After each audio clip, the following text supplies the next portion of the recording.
Que foi. Depois para gravar, senão depois vocês se cansam.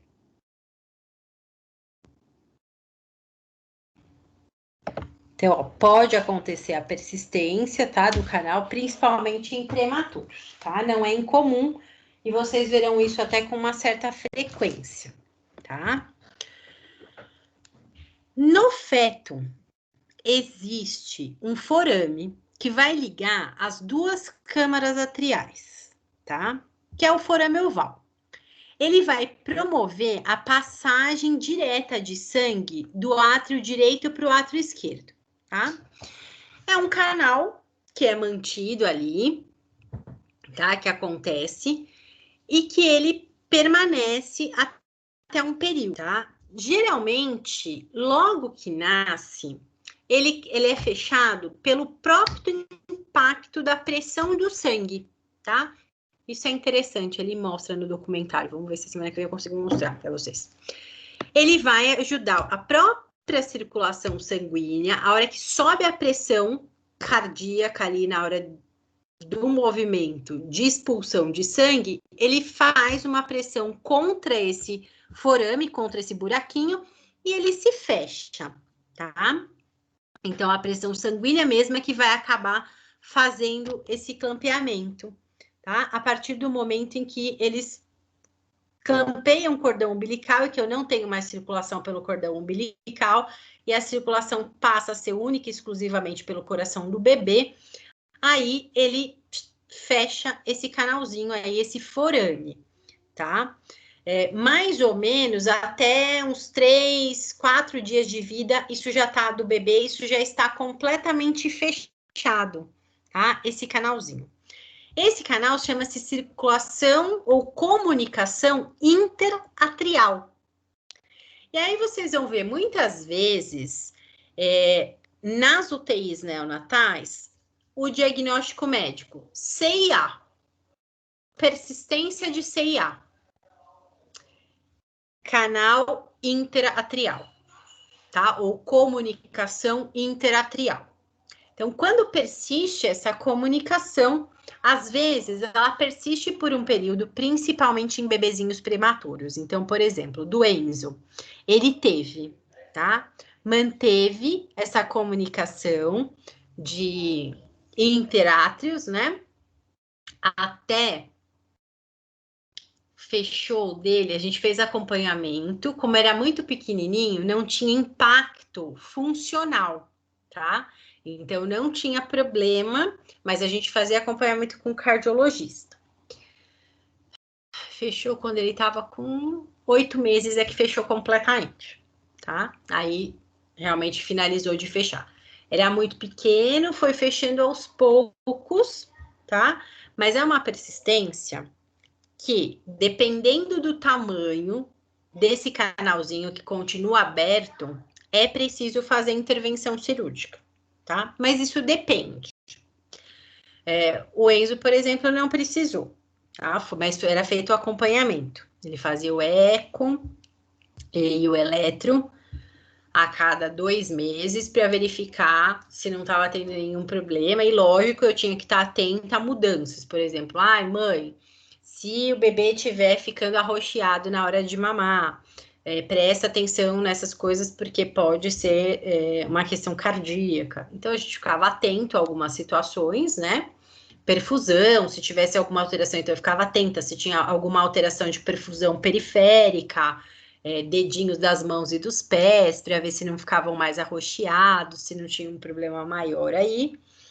E não teve, então foi feito só o acompanhamento clínico.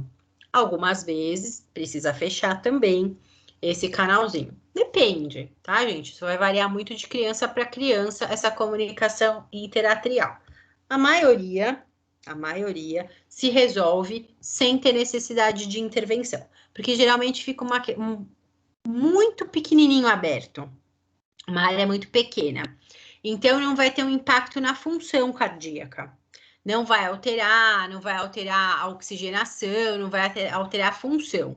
Se não alterar a função, não tem problema. Pode só fazer acompanhamento clínico, né? E aí não vai ter problema nenhum, tá?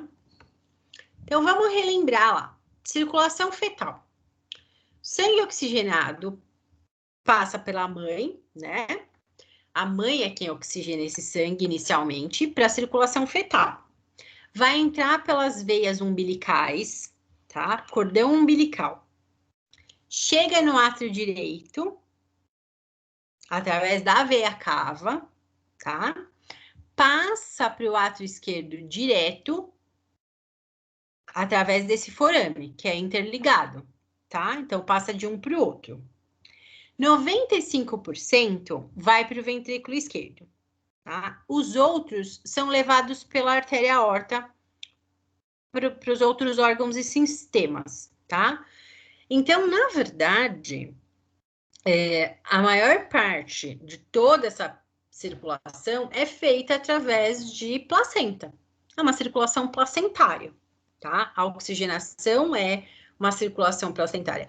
Pensem na placenta como se ela fosse uma máquina coração-pulmão, tá? Ela vai mandar o sangue oxigenado para esse bebê e vai retirar esse sangue, né, novamente, rico em CO2, para ser oxigenado de novo, tá?